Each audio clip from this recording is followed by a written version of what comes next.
Hi, good afternoon, and welcome to a quick recap on the LIBF Diploma Unit 3 Topic 4. Today we'll just be having a quick recap on some of the work that you should have been doing as part of the assignments that have been set on teams. And as you'll see as we go through, there are a couple of pause buttons. When we get to that point, I'd like you just to hold the video for a moment, do the work that's required. When you've then finished that, please press the play button and move on to the next section. Okay, so obviously this is the first time for us doing this, so we'll have to bear with me. If there are any mistakes, please just bear with us and let's have a go and see where we end up at. So in terms of the point of the overall unit, it's really to be able to identify how personal finance plans can be adapted to respond to changing circumstances, to explain how to monitor variations in personal budget, and to be able to analyse the impact that personal financial planning can have in response to changing circumstances and priorities. So the first thing you will need to understand is the difference between needs and wants. We have done that in previous things, and it actually is a recurring theme across all the units in the course. So I would just like you to take a moment to reflect on what you think are needs and what you think are wants.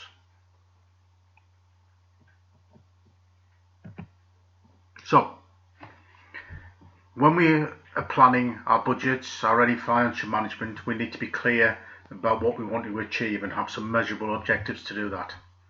So that if you look at the paragraph on the screen, it's telling you that consumers, as a consumer, you need to understand what your needs are, what you want, your priorities, your attitudes, your aspirations for the future. So you then have to develop a personal financial plan that reflects your personality and the situation that you're in. I'd just like you to pause for a moment to consider what do we mean looking forward to think about the work-life balance.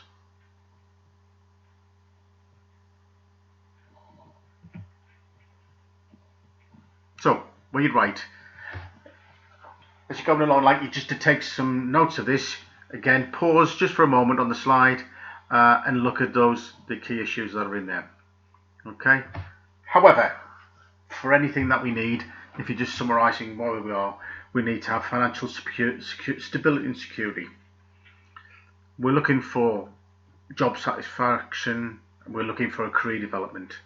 In our work-life balance, we want to have it right between the hours that we work and receiving a fair rate of pay for that hours and the work we do. We obviously want to have strong levels of responsibility and autonomy, and we want to have strong relationships with family and friends. In our work-life balance, we want to have a scope for personal development and growth in the things that we do. And I suppose, all of us to different degrees want to experience different things in our life, to have different degrees of adventure and activities that kind of reflect our memories and the things that we move forward. So, obviously we all want to be healthy and have a good, strong well-being in our lives. So in those balance of the mix of putting everything together is really what we're trying to achieve.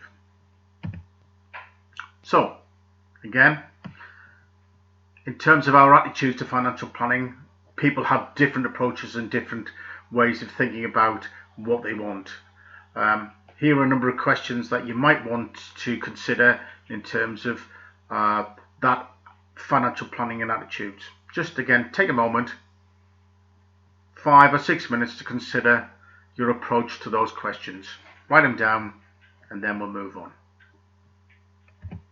Okay, with anything we have as a budget. We all can say we can have a budget, but actually all the budget does tells us all the things we can and can't afford. Doesn't actually stop us from buying it or selling or doing anything with the money that we have. Okay, so budget is only of any use if we actually use it and do something with it. So, what things do we need to consider when we look at budgets? In terms of the text and the work that you should have done, All budgets, whether it be personal, financial, and in some businesses, there are some simple steps that you need to be involved in doing that. You need to identify the list of sources of income. You need to identify a list of the items of expenditure, the things you're spending. You need to decide on any time period that you're going to use to monitor and look at your budget. You're then going to have to populate that information with the income and expenditure. And then you're going to look at what your total income and total expenditure is for that time period. So I'd just like you to pause for a moment, take the moment to consider your own personal finances. Many of you will either have a part-time job or you'll be receiving some degree of income from family and friends. I'd just like you to take a moment and then have a go at making a simple budget for yourselves.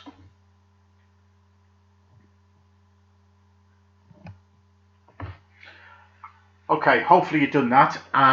What I'd now like you to do is just do an exercise in investigating what we mean by the term envelope and zero-based budgets. There is a link there on to YouTube to watch that. Please take the time to watch it, and then I'd like you to take a moment to investigate and tell me what we mean the terms envelope and zero-based budget. So if you'd like to pause there for a moment, that should take you about 15 to 20 minutes. Thank you. So if you haven't done a budget before, let's try one that's online. Again, the Money Advice Service provides some really good useful tools. The one that's on the screen is a link that I'd like you to have a go at. Reflect on your own experience, look at it from your own sort of simple one that you've just tried. See, does this one provide you any additional support and help, and could you use it moving forward?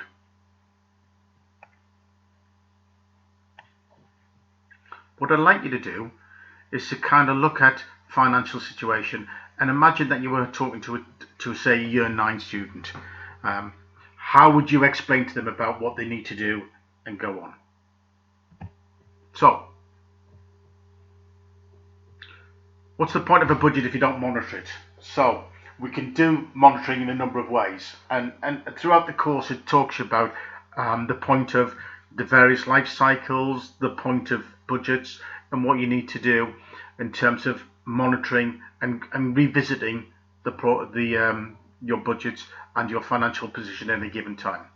Now, we can do that a number of ways. We can do that by simple programs, by developing ourselves on programs like Excel. We can have access to free online planning tools. We can pay for online tools if we want to. And all of us now, through our banking and other symbols, can access through our smartphone and other things. Okay? What I'd like you to do now is just to, again, pause for a couple of moments and consider what we mean by the term variance. So, hopefully you've done that. And now a quick task. Using the sentence starts below, I'd like you to answer the following, please. Budget can have a positive impact on a person's circumstance because, etc. It's really important in the course that you are using the key vocabulary. The examiners are looking for that. So please use the ones below. And if you could just take a moment to complete that task, it should take you no more than 10 minutes. Okay. I'd like you, again, you're going to pause in a moment, take 15 minutes to describe what we mean by the term personal financial planning. So what factors might impact on our ability to effectively plan? And I'd like you to analyse 5 factors and how they might impact on our ability to effectively plan our finances. In doing that, please provide some real examples. Again, that's a key skill that we need you to do when it comes to the exams. So again, pause 15 minutes and then come back when you've done it.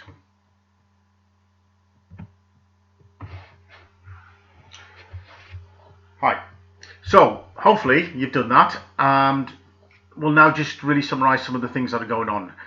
Financial planning kind of has interlocking time periods, and this is again is a theme that comes up time and time again across the course in terms of looking at the short, the medium, the long and the very long times. And often it's linked to the life cycle. So the key when defining kind of short, medium, long term is to understand that meaningful for your own circumstances. So in essence, you could talk about short term being how often you receive income. The medium term generally is sometimes around about a 1 year period, because it's perceived that that year is a complete cycle of which events can happen. The longer term generally spends a period of sort of around 10-year period. And then the really long term is kind of 20 years or more. And that time, so 20 years time from now, you may well be considered with the cost of raising your own children, with moving to a bigger house, and then starting the process of thinking about, hopefully, you're earning in good salaries, you're doing well, you're aspirational, and hopefully you're in a position that you can be thinking about planning to retire from work. I'd just like you to pause for a moment and just reflect on that slide, please. Take a moment to learn this, as again, very often this is something that appears on your exams. So, the key again, within the course is about the ability to adapt and change to different circumstances and not having plans which are fixed. And really it's harder for the long term because there's so many unknowns anyway, the variables that affect your plans. So your long-term goals typically will depend on the different stages in your life cycle. One of the things that's really important in terms of what they're looking for in terms of your responses is that when you look at what happens in your financial plans, that you revisit the plans and assess what the impacts are likely to be. And every plan can't be fixed. It has to have a degree of flexibility so that the budget, when you're looking at it, can change. And if things are not going to plan, you can then adapt it, change the periods of time of the budget time, and then hopefully it increases the likelihood that what you're trying to achieve will be achieved, and what you get is what you hope for. Clearly, different people have different approaches to setting themselves goals and aspirations. A longer term goal that requires money requires planning for early rather than leaving it to chance that something will come along. As I say, the key is to act early and make provision for the future. And often this is easier said than done, but the truth is the benefits outweigh the negatives of doing this. It isn't enough just to have long-term plans and a provision in place to monitor and review them and time go by. You have to make sure that you are regularly revisiting your plans to make sure that they're hitting what you want to achieve. You don't want to be end of a pension plan and find out that you didn't really invest enough or do enough or do the things you needed to have, and that you haven't the resources you need when you're hitting your retirement age. So typically in adapting our plans, our different life stages will depend on what we're looking to do. So typically teenagers and young adults are likely to have aspirations regarding jobs and careers and what they want to be doing or is established by the time they say reach 30. But by the mid-20s they're probably leaving home, they might be getting married, they could be entering into civil partnerships or just living with somebody. They could even be thinking about starting a family or buying a home. By the time they reach 40, they may feature people's medium plans, long-term plans.